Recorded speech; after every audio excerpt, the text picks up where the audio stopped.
In traditional Westerns, men are portrayed as swaggering figures of masculinity, and women are little more than eye candy.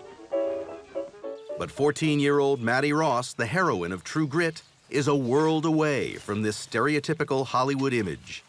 She's willful, proper, speaks her mind freely, and is just as brave as any of the men in the movie. Marshal Cogburn? It is I, Maddie Ross, your employer. How long do you are ready to go? Maddie was one of the, tough women of the West, and she was willing to take chances, which women in the West definitely had to do if they wanted to achieve anything. They had to be able to take chances and suffer the consequences. Pam Potter knows something about consequences. Her two great uncles were killed in the most famous gunfight of them all, the shootout at the OK Corral. Women were thrown into all kinds of situations, and they stepped up and did what they had to do, and I think that's what Maddie did. Even though she's a fictional character, in many ways, Maddie reflects the real women of the Wild West.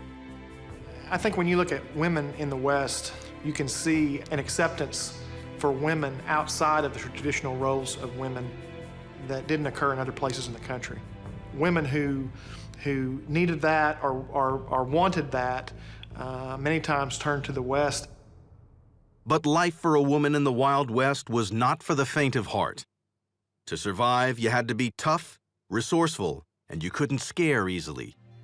A lot of women did pack up and turn around. They told their husbands, you go on alone. When you got yourself established and you can build me a house, maybe I'll come. But it was very lonely out there. I don't think a lot of them really expected the loneliness. While Maddie possessed all the characteristics you needed to survive in the West, women were still considered second-class citizens. The 19th century was a tough place for women, and especially young women like Maddie. For her to be able to go hire essentially a bounty hunter like Rooster Cogburn to go do that, that's a little bit of a reach in the real world. In a time before feminism, could a 14-year-old free spirit like Maddie have existed?